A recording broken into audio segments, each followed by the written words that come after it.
드디어 은조가 제 몸을 찾고는 곧바로 칼에 베인 채 물에 빠진 대군 이어를 구해내는데요. 목숨이 위태로운 극한의 순간, 서로가 처한 상황을 누구보다 잘 아는 두 사람이 서로를 구해주기 위해 몸이 바뀌는 것을 확실하게 알게 되었을 겁니다. 특히 몸이 바뀐 채 두 사람의 손발이 척척 맞는 환상의 케미, 정말 압권인데요. 이열의 몸이 된 은조가 길동이 되어 활을 쏘고, 반대로 은조의 몸이 된 이열은 기녀들을 무사히 탈출시키는데요. 위태로운 체인지 상황 중에 반전 활약들이 최고의 사이다가 된 장면이었습니다. 왠지 무시무시한 반정이 일어날 것을 대비해 손발을 맞추는 연습이라도 하는 것처럼 느껴지더라고요. 이제 반정을 반대하던 이열이 결국 결단을 했죠. 은조가 더 이상 도적길동이 되지 않고 사랑하는 사람과 행복하게 마음 놓고 살길 바라기 때문이죠. 목숨을 걸고 사나이의 길을, 대군의 길을 선택하게 된 이열, 멋진 폭발입니다. 예고해드린 것처럼 임사영은 금록의 배신으로 첫 번째 위기를 맞이했는데요. 금록의 활약, 이게 다가 아닐 것 같습니다. 강연복 종사관과 목숨 건 활약이 예상되는데요. 그리고 죽음의 문턱까지 갔다 온 이열이 시종일관 은조를 지켜내기 위해 무엇을 준비했는지 다음화 예고편 미리 보기로 이야기를 이어가 보겠습니다. 구독, 좋아요를 꾹 눌러주시고 재밌게 들어보시죠. 드디어 이열이 수기마마가 주도하는 반정 세력들의 계획을 알게 되었는데요. 하지만 이열은 받아들이기 아주 어려운 상황이죠. 그도 그럴 것이 왕족으로서 반정이라는 단어를 듣는 것만으로도 본능적으로 머리칼이 쭈뼛서는 것이죠. 궁궐의 권력이 바뀔 때마다 피비린내가 진동하는 것을 몸이 알고 있는 이열이잖아요. 게다가 선왕으로부터 인정을 받으면 엄마를 잃을 수도 있다는 생각에 평생을 한량으로 오명을 쓰고 살 정도였는데 가족을 잃을까 두려운 마음이 바닥 깊이 깔려있는 이열에겐 인정하기 힘든 일이죠.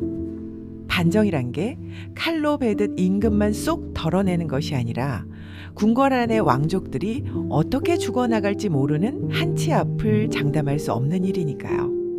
하지만 그보다 더 큰 이유랄까요? 은조가 길동으로서 반정에 앞장서게 될까 두려워서였습니다.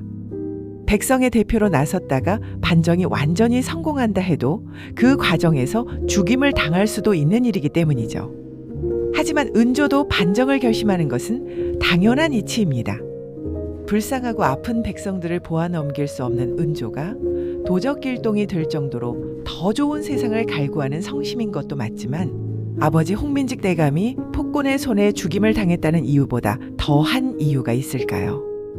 은조의 안전을 위해서도 반대하던 이열이 마음을 굳힌 이유는 도저히 나아지지 않는 임금의 폭정이 극에 달했기 때문이었죠. 그리고 무엇보다 은조가 도적길동을 하지 않아도 행복하게 살게 되길 바라기에 결심을 하게 됩니다. 사랑하는 여인과 함께 살 세상을 꿈꾸게 된 것인데요.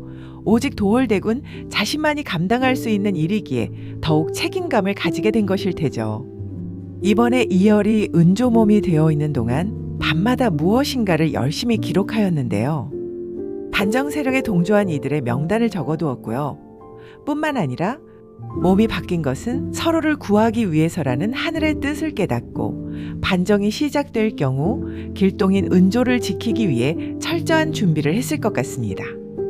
수기마마에게 쓴 도월대군으로서의 글도 있을 것이고 자기가 지키고 싶은 궁의 사람들에게 지시한 것도 있을 것입니다. 그리고 은조의 가족들에게 쓴 글도 있을 수 있고요. 다음화부터 이열의 철저한 준비가 위기의 순간에 어떻게 발휘될지 기대가 되는 대목입니다. 예고편에선 다시 임금에게 불려간 임사영이 좌의정이 되고 도승지 자리를 아들 임승재에게 물려주는데요. 임금의 최측근 간신세트로서 어떤 충신들의 말도 들리지 못하게 막을 뿐 아니라 이젠 임금을 자기 뜻에 굴복시켰을 겁니다.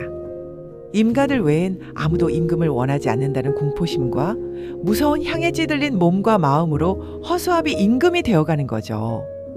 그리고 왕명으로 길동을 발견한 자, 즉시 사사라라고 하는데요. 이번 화에서 도망친 기녀들을 쫓아가는 임금 앞에 열이 몸이 된 은조가 화살을 쏘아 위협을 했었죠.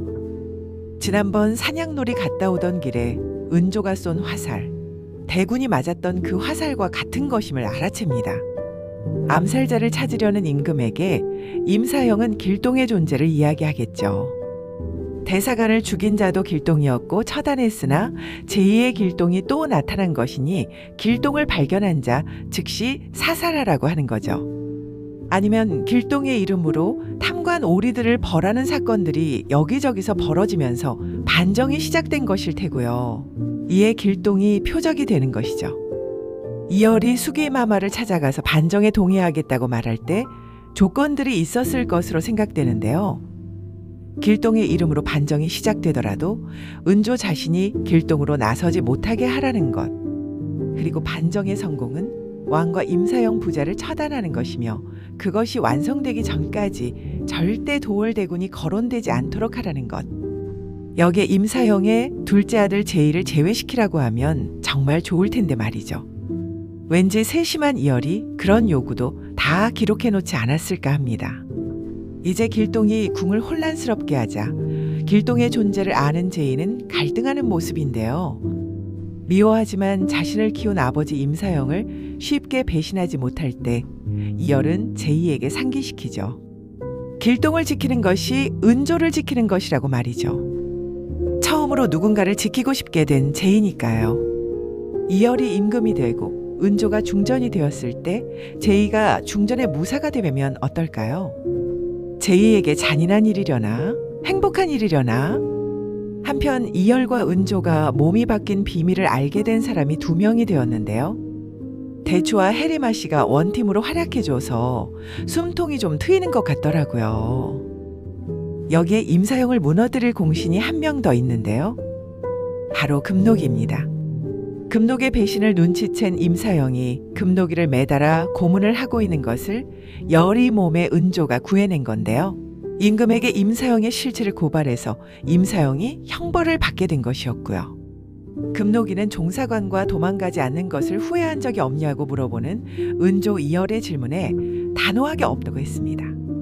하지만 그것은 복선 같아 보이네요.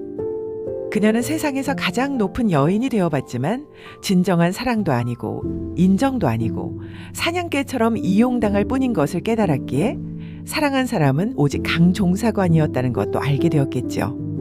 그래서 할 수만 있다면 다시 돌아가고 싶었겠지만 이미 임사형의 개가 되어 있던 자신은 선택의 자유가 없는 삶이잖아요. 그래서 임사형에게 치명적인 복수를 하며 목숨을 버리는 것이 아닐까요? 그리고 종사관에게 자기 마음을 고백하면서 말이죠. 반정의 소용돌이 속에 금록이의 사랑은 새드 엔딩으로 끝나겠지만 이열과 은조는 서로를 지켜내며 해피엔딩이길 기대하면서 다음 화 재밌게 시청하시고요. 저는 다음 리뷰로 다시 찾아뵐게요. 구독과 좋아요로 끝까지 시청해 주셔서 감사합니다. 드라마를 더 드라마틱하게 디드랍이었습니다.